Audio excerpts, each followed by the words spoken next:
ایک آدمی بولا کہ کیا نہ کھلاتے، جب ہم نہیں کھائیں گے تو کیسے کھلائے گا؟ بولا کھلائے گا، وہ میرا اللہ کھلائے گا۔ بولا ہم آج سے اسٹارٹ کریں گے، دیکھتے اللہ کیسے کھلاتے ہیں۔ گھر آیا کھانا بند کر دیا، بھائی 2 ٹائم کھانا چھوڑ دیا، ماں پریشان ہو گئی۔ ماں تو ماں ہوتی ہے نا، ماں تو ماں ہوتی ہے نا۔ ماں پریشان ہو گئی، ماں کھانا لے لے کے پیچھے دوڑ رہی ہے، میرے لال کھانا کھا لے کمزور ہو جائے گا۔ لیکن بیٹا ضد تھا کہ اماں میں کھانا نہیں کھاؤں گا۔ وہ مولانا صاحب امام صاحب بولے ہیں کہ جو نہیں کھاتا اللہ اس کو کھلاتا ہے، ہم نہیں کھائیں گے، دیکھا اللہ ہم کو کیسے کھلاتے۔ ماں پریشان رہی نا۔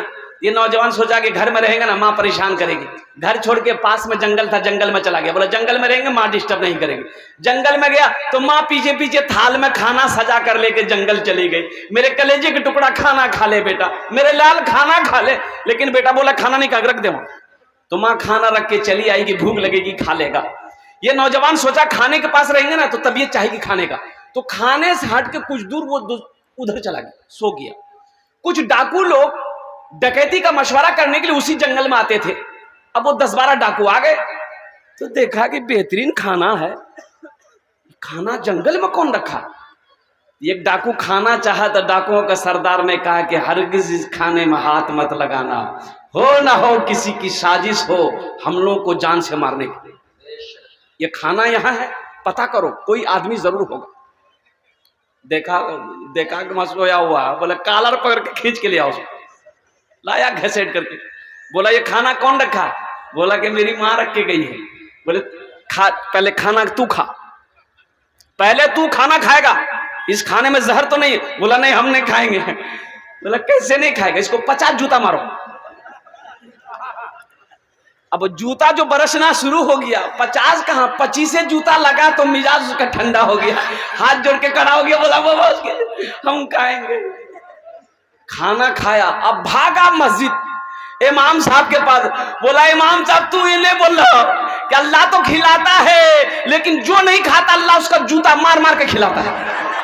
اب بات سمجھ میں آ گئی، وہ میرا اللہ جو کھلاتا بھی ہے پلاتا بھی ہے، میٹھی نیند سلاتا بھی ہے، وہ میرا رب۔ اے میرے نوجوانوں آؤ اپنے رب سے لو لگاؤ۔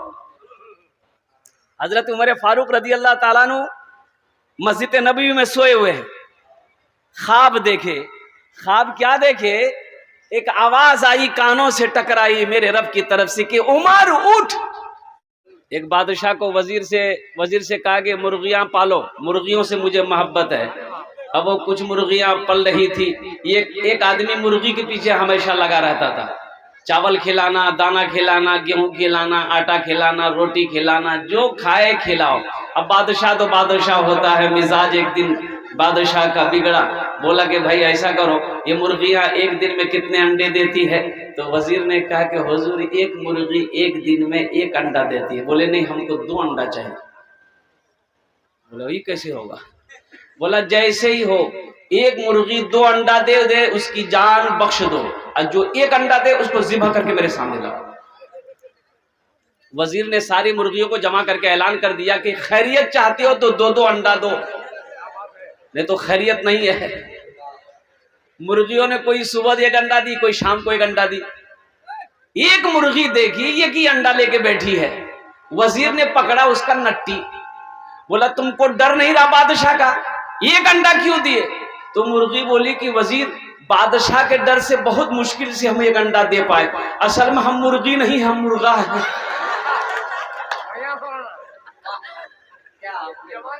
مائک اچھا ہے الحمدللہ، مجمع بھی اچھا ہے، اللہ آپ کے سننے کو آنے کو بیٹھنے کو اپنی بارگاہ میں قبول فرما لے، آمین بولو تو الحمدللہ۔ اچھا ایک وعدہ کرو، یہ پیچھے جو لوگ کھڑے ہیں، ان سے میری گزارش ہے کہ میرے بچوں بیٹھ جاؤ، جلسہ سننے آئے ہو تو بیٹھ جاؤ، کوئی اسلام ہے تو بیٹھ جاؤ۔ ایک اسلام آیا، جلسے میں اسلام نام کا لڑکا آیا، وہ لاسٹ ٹائم آیا بیچارہ، ابھی بیٹھنے ہی والا تھا کہ حضرت ایک جملہ بولے کہ لوگوں اسلام کتنا پیچھے ہے۔ وہ سن لیا، بولی مولی سے ہمرو نام کیوں جانی جی ہو۔ وہ بیچارہ پیچھے نہیں بیٹھا، آگے بیچ میں بیٹھا۔ پھر کچھ دیر کے بعد حضرت بولے کہ لوگوں اب بھی اسلام پیچھے ہے، وہ بیچ سے اٹھا کے آگے میں بیٹھ گئے. اب لاسٹ میں حضرت بولے کہ لوگوں اب بھی اسلام پیچھے ہے. تو کھڑا ہو کے بولتا مولوی صاحب کہاں آپ کے منہ میں بیٹھیں گے جا کر کے. ہم اللہ آپ کے آنے کو بیٹھنے کو اپنی بارگاہ میں قبول عطا فرمائے. آمین بولے الحمدللہ. اور معزز سامعین کرام آپ کی اجازت ہو تو انشاءاللہ کچھ اشعار ہیں میں آپ کی سماعتوں کے حوالے کر دوں. بھائی سنیں گے؟ ابھی تو آپ کو استاد الشورا جناب دل خیر آبادی صاحب کو سننا ہے. دعائیہ کلمات کے چند اشعار ہیں. گناہوں پہ ہوں شرمندہ الہی درگزر کر دے. یاد ہے کہ یہ بولتا سبحان اللہ. اچھا اس کو پتہ نہیں کہاں سبحان اللہ بولنا ہے کہاں آمین بولنا ہے.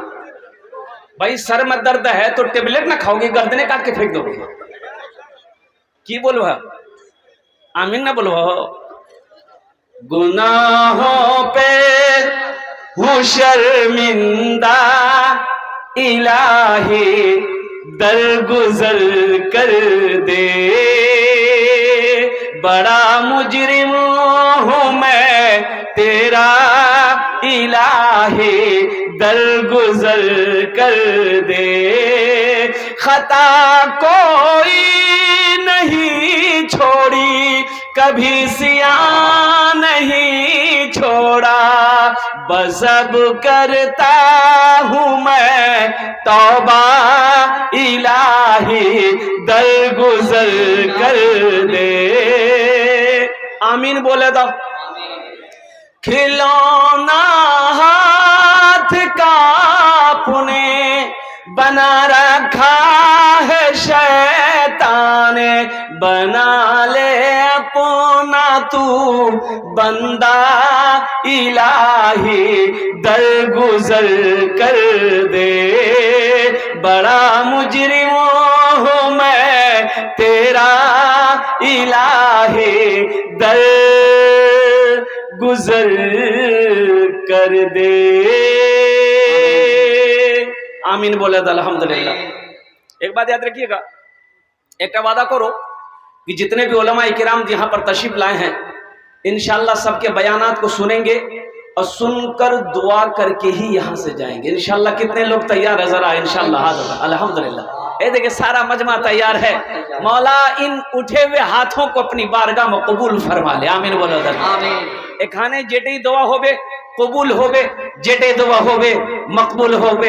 او میرا رب جس کے قبضے میں ہم سب کی جان ہے, قربان جاؤ ان کا ذکر کرنا, ان کا ذکر سننا یہ سعادت مندی خوش نصیبی کی دلیل ہے. نہیں تو میرے بھائیوں اسی مکھنا بستی میں بہت سارے بھائی میرے گھر میں سو رہے ہوں گے, بہت سارے بھائی سو رہے ہوں گے.